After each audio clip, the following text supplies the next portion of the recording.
My name is Edward Hayes, and I am 62 years old.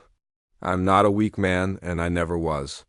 For most of my life, I was the kind of man people relied on without thinking, the kind who fixed problems quietly and stood in the background while others took credit. I worked hard, paid my taxes, raised my family, and believed, perhaps foolishly, that loyalty flowed both ways when it came to blood. I believed that if you gave your children everything you had, your time, your money, your patience, they would carry some piece of that respect into adulthood. I was wrong, and this story is the slow realization of how wrong I was, told by the man who lived it and survived it when he was not meant to. I spent 37 years in commercial property finance, the kind of job where you learn to read people without them saying a word. I built shopping centers, office buildings, and residential complexes from the ground up, signing contracts that most people never fully understand. I knew pressure. I knew how to stay calm when millions were on the line. What I didn't know, what no course or experience prepared me for, was how easily your own child can become your most dangerous liability. When my wife died, everything changed. She was the warmth in our house, the balance to my discipline, the reason our son smiled easily. Cancer took her fast, without mercy, and left behind a 14-year-old boy and a man who had to learn how to be two parents overnight. I didn't grieve properly. I couldn't afford to. Michael needed stability, so I buried my pain and turned it into structure. I raised Michael with intention. I attended every school event, every game, every meeting. I paid for tutors when he struggled and celebrated quietly when he succeeded. I taught him that a man's word mattered and that family came before pride. When he graduated college debt-free because of me, he hugged me like a hero hugs a rescuer. When he married, he cried during his speech and thanked me publicly for always being there. I believe those words. That belief would cost me more than money later. It would cost me my safety dot as Michael grew older. His confidence grew faster than his competence. He wanted a lifestyle his salary couldn't support, and little by little, I became the invisible foundation under his life. A down payment here, a temporary loan there, a mortgage I guaranteed because banks trusted my name more than his. I told myself it was normal. Parents help, parents sacrifice. Parents don't keep score. What I didn't notice was how gratitude slowly turned into entitlement. He stopped asking, he started informing. He didn't say, "Can you help?" anymore. He said, "We'll need you to cover this." And I covered it. Every time, the first real fracture happened around Christmas, though I didn't recognize it as such at the time. Michael called me 2 weeks before the holiday and told me not to come. He said they had plans. He said it would be too much with the kids and travel and stress. He spoke carefully, like a man delivering news he didn't want questioned. I laughed it off, told him I understood, and wished him a happy holiday. After the call ended, I sat alone in my living room surrounded by decorations I had already put up. That was the first night I felt unnecessary. That feeling doesn't arrive loudly. It settles into your chest and stays. Months later, Michael suggested a camping trip. Just the two of us, he said. A chance to reconnect. I wanted to believe him so badly that I ignored how rushed he sounded, how vague his plans were. We drove deep into the forest, farther than I would have chosen, and when night fell, he told me he was stepping out to check something. He never came back. I spent the night alone, cold, disoriented, listening to sounds I didn't recognize. When morning came and I realized he wasn't returning, the truth hit me with a clarity I had never experienced before. My son had left me there intentionally. Whether he meant for me to die or simply disappear, the result would have been the same. I survived by chance and stubborn will. A ranger found me late the next day. By the time I reached home, dehydrated and shaken, I discovered Michael had already begun moving forward without me. Calls had been made. Narratives had been shaped. Papers had been prepared. He had decided the story before I could tell mine. That was when I understood something critical. This wasn't a moment of weakness on his part. It was a plan. And plans like that don't happen overnight. I didn't confront him. I didn't accuse him. I did what I had done my entire career. When something didn't add up, I observed, I reviewed documents. I listened more than I spoke. I watched how quickly concern turned into irritation when I didn't disappear as expected. And slowly, painfully, I accepted that the boy I raised and the man standing before me were no longer the same person. That was the beginning. Not the revenge, just the awakening.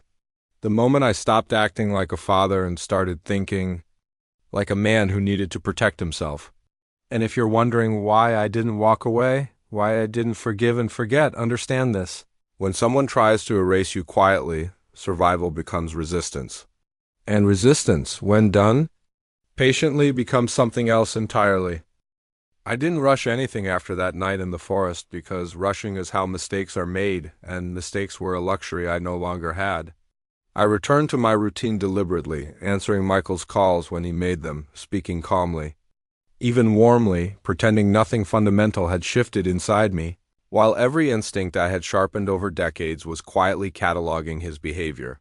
The pauses in his voice, the impatience that leaked through when I asked simple questions, the way he avoided meeting my eyes when we did see each other, and most importantly, the way money had become the unspoken language between us.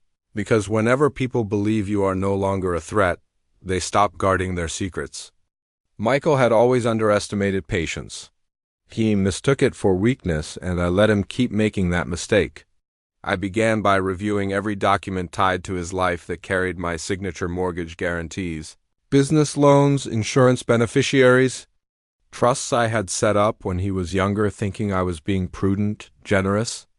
A responsible father planning for the future, and what I saw chilled me, because the structure wasn't accidental anymore. It was engineered in a way that positioned me as a temporary asset rather than a permanent presence, someone whose disappearance would resolve more problems than it created. I realized then that the camping trip hadn't been impulsive. It had been a test, a rehearsal, a moment where he measured how easily I could be removed from the equation without noise or consequence. And the fact that I survived didn't bring him relief, it brought him frustration. That was the moment I stopped asking myself where I had gone wrong as a father and started asking a more useful question. How far had he already gone? I spent evenings reconstructing timelines, tracing financial flows, noticing how often my money had been leveraged against properties and ventures I had never fully been briefed on, and how frequently my name was invoked to smooth over delays, renegotiate terms, or intimidate smaller partners into compliance. Michael hadn't just leaned on my reputation, he had wrapped himself in it like armor, and the moment that armor started to feel restrictive instead of protective, he began looking for a way to shed it. I understood that impulse intimately. I had seen it in executives who outgrew their mentors and decided the fastest way forward was erasure rather than independence. The difference was that those men faced consequences. Michael believed blood exempted him from that reality. I let him believe it a little longer. Our conversations grew stranger. He began speaking to me like an obligation he was managing rather than a person he respected, correcting me unnecessarily, explaining things I already understood, suggesting I take it easy or slow down, as if planting the idea that I was becoming fragile, unreliable, someone whose judgment could be questioned if necessary. That tactic wasn't subtle, but it was effective when directed at outsiders, and I recognized it immediately because I had once used a similar language when pushing aging partners out of deals for their own good. Hearing it turned on me by my own son didn't hurt the way betrayal does in movies. It hurt in a quieter, heavier way, like realizing the ground beneath your feet has been shifting for years and you only just noticed the cracks. I didn't confront him when I discovered that the mortgage on his house, the same one I was still quietly paying into, had clauses that would trigger penalties if the guarantor's status changed. Clauses that assumed my absence as a foreseeable outcome. I didn't confront him when I learned he had spoken to a lawyer about conservatorship laws, asking vague questions about what happens when an elderly parent becomes a liability. I didn't confront him because confrontation would have warned him, and I needed him comfortable, careless, convinced that I was still the predictable father who forgave everything because he feared being alone. The truth was I had already accepted my solitude. What I hadn't accepted was being erased while still breathing. Instead, I began making changes that looked insignificant on the surface. I updated documents quietly, adjusted beneficiaries, restructured trusts under the guise of tax efficiency, and initiated reviews on guarantees that were no longer legally required but had never been questioned. Because my compliance had always been automatic, I did it all calmly, methodically. The way I had unwound hostile takeovers in my professional life, never tipping my hand, never giving Michael a single clear signal that anything had changed. And when he called me one evening to complain that a lender was suddenly asking for additional verification, that a deal was stuck for no reason, I listened patiently and apologized. Told him I'd look into it and felt something inside me settle into focus. What surprised me most during that period wasn't my anger, but my clarity. Anger burns energy. Clarity conserves it. I stopped mourning the son I thought I had and started dealing with the man who existed. That distinction matters more than people realize. I also stopped blaming myself because responsibility ends where intention ends, and no amount of imperfect parenting creates a justification for betrayal. I began sleeping better, eating better, walking every morning with a sense of purpose that had nothing to do with saving anyone but myself. Michael noticed the change and misinterpreted it, assuming I was finally accepting my place, finally receding the way he had hoped. He mistook my silence for surrender. It was preparation. The second attempt didn't come with a forest or a tent. It came wrapped in concern, paperwork, and polite language, the kind of danger that doesn't look like danger until it's too late.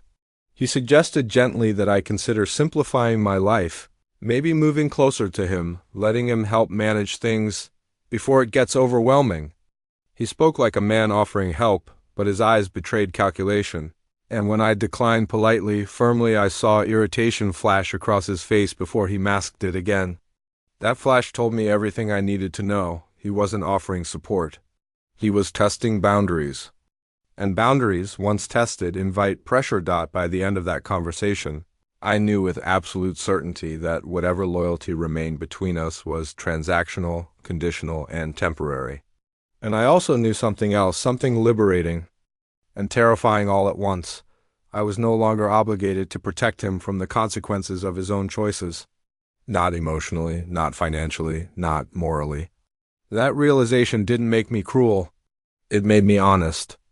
And honesty, when paired with patience, becomes a weapon sharper than rage.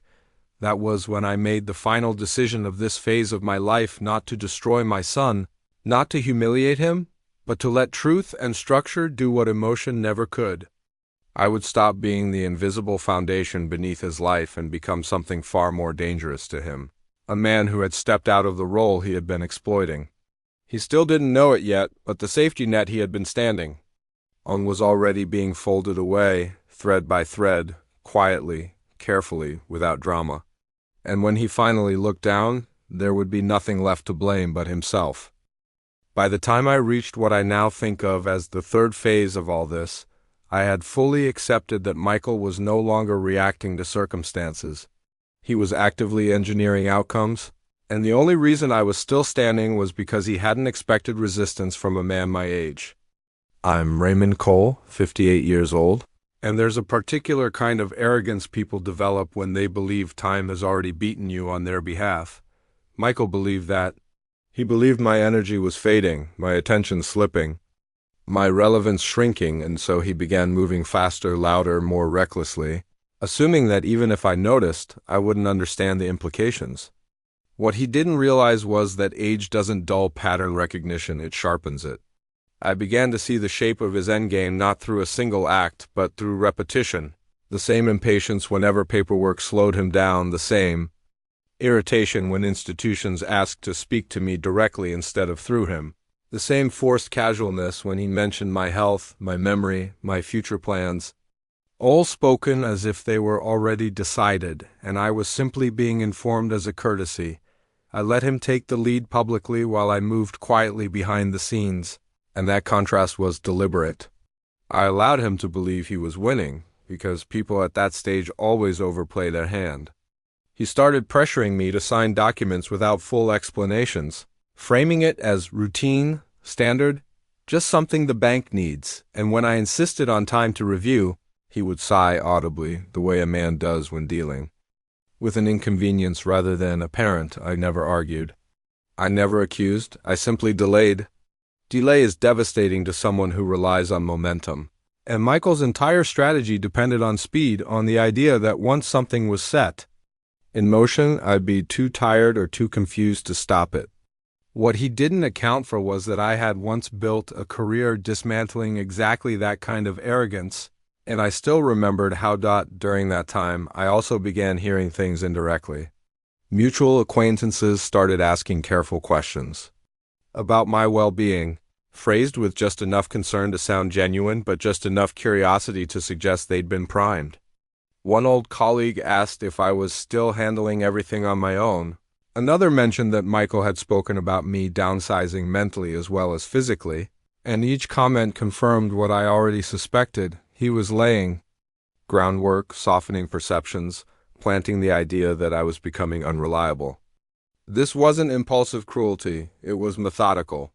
And once I recognized that, any lingering doubt dissolved. This wasn't a misunderstanding between father and son. This was a calculated attempt to remove me cleanly, legally, socially, without blood or noise. What hurt more than the strategy itself was how little hesitation he showed while executing it.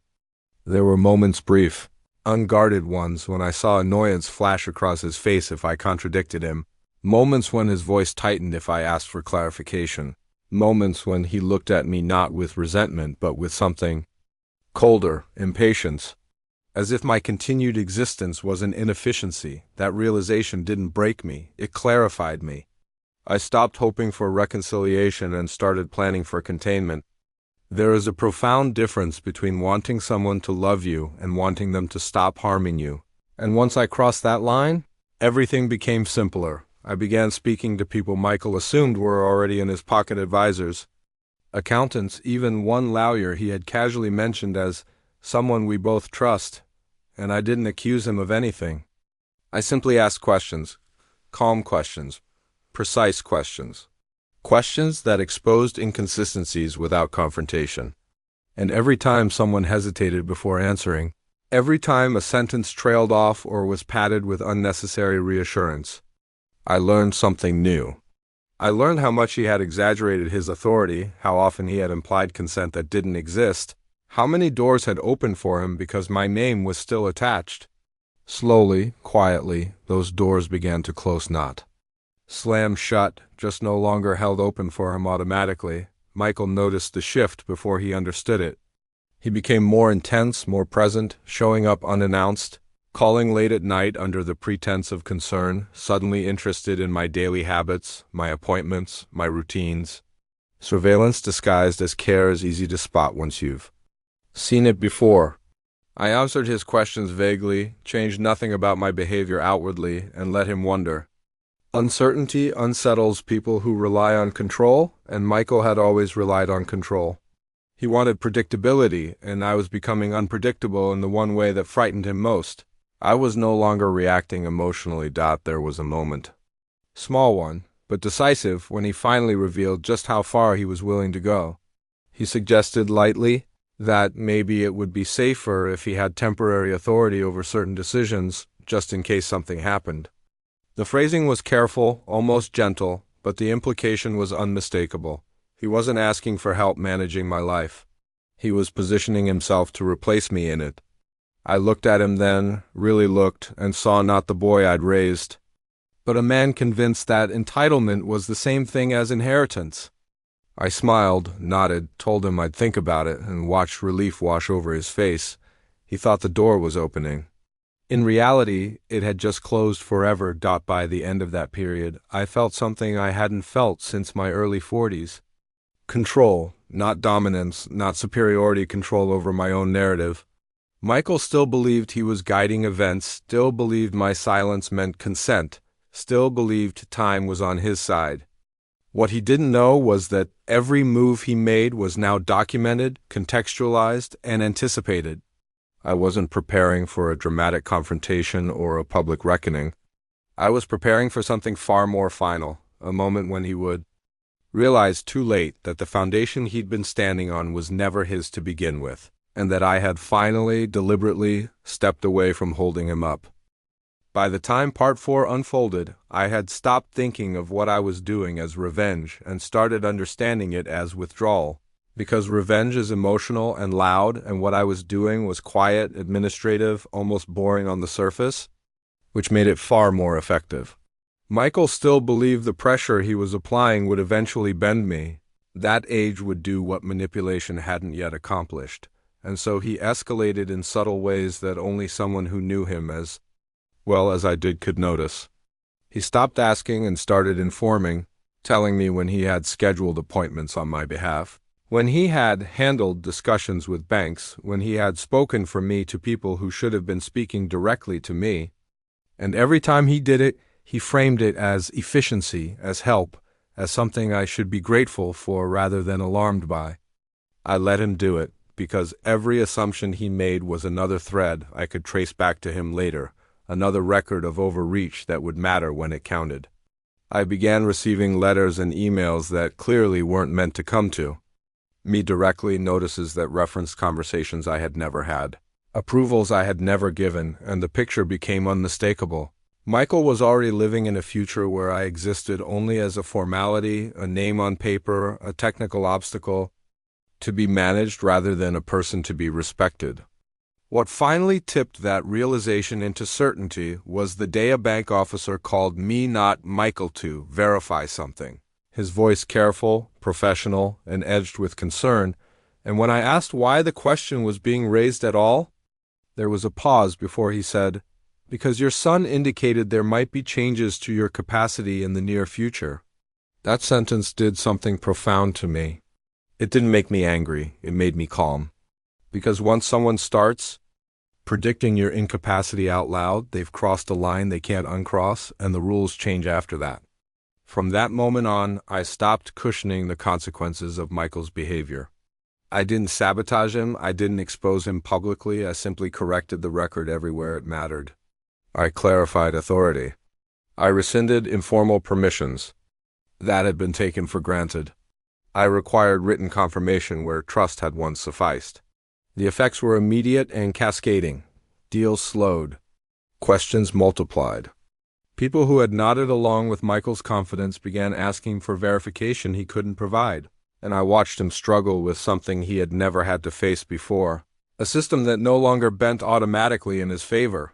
He confronted me about it one evening, his tone tight, his frustration barely contained, asking why things were suddenly so complicated, why people were acting strange, and I looked at him across the table and told him evenly that nothing had changed except accuracy.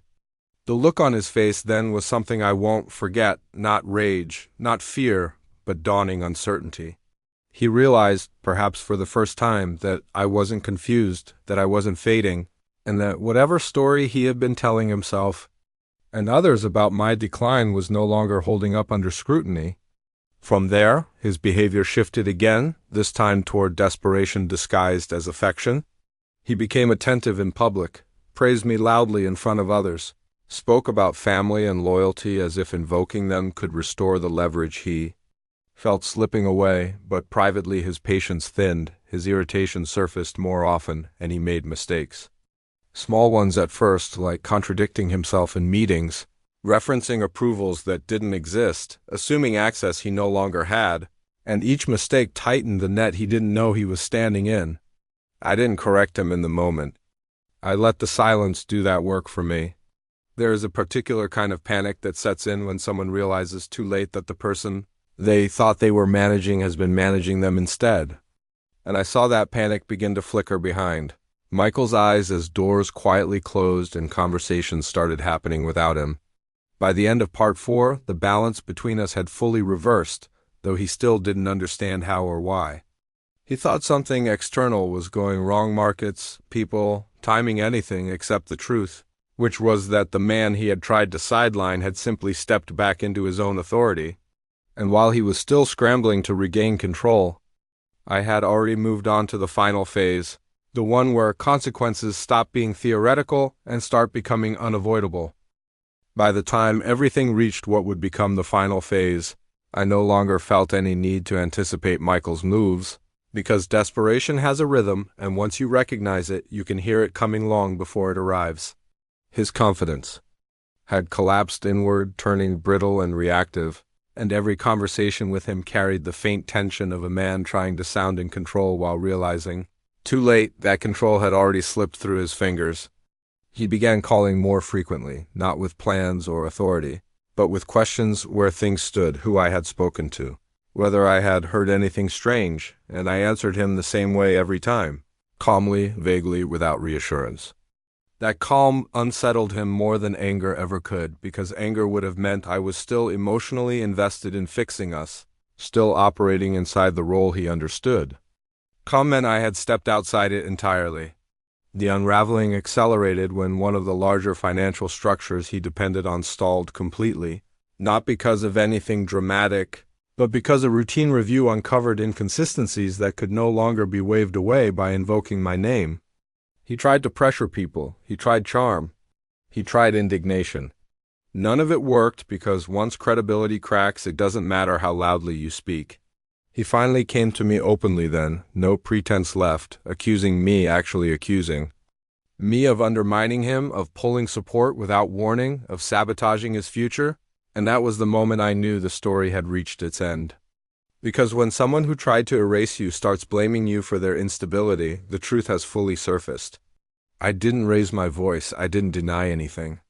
I simply told him evenly that I had stopped protecting him from the consequences of his own actions, and that what he was experiencing wasn't betrayal, it was exposure. I watched his face cycle through disbelief, anger, and finally something that looked like fear, because for the first time he understood that the safety he'd assumed would always exist: my silence, my resources, my willingness to absorb risk, on his behalf was gone, not temporarily but permanently. The fallout was not cinematic. It was procedural, relentless, and irreversible. Partnerships dissolved, credit evaporated. People who had once returned his calls immediately began requesting everything in writing, then stopped responding altogether. He tried to invoke family loyalty publicly, but privately those appeals rang hollow, because loyalty only functions when it's mutual, and he had already spent his share. I didn't cut him off emotionally. I simply refused to intervene anymore. And that distinction mattered, because it meant every failure he faced belonged entirely to him. The last conversation we had was brief and strangely quiet. He asked me, almost softly, why I hadn't warned him, why I hadn't just talked to him, and I told him the truth, that I had been talking to him all along, through my boundaries, my refusals, my insistence on clarity, and that he hadn't listened because listening would have required him to see me as an equal rather than an obstacle. I told him I didn't hate him, and that was true. But I also told him I would never again shield him from the outcomes of his choices. When he left, there was no dramatic exit, no slammed door, just the sound of footsteps retreating, and I felt something settle inside me, not triumph, not relief, but finality. I'm Raymond Cole, 58 years old, and this story doesn't end with my son destroyed or me victorious in the way people expect revenge to look. It ends with clarity, with boundaries enforced at last, and with the quiet knowledge that survival isn't about outlasting someone else. It's about refusing to disappear for their convenience. I didn't win by hurting him. I won by stepping back into my own life and letting truth, structure, and time do what they always do in the end.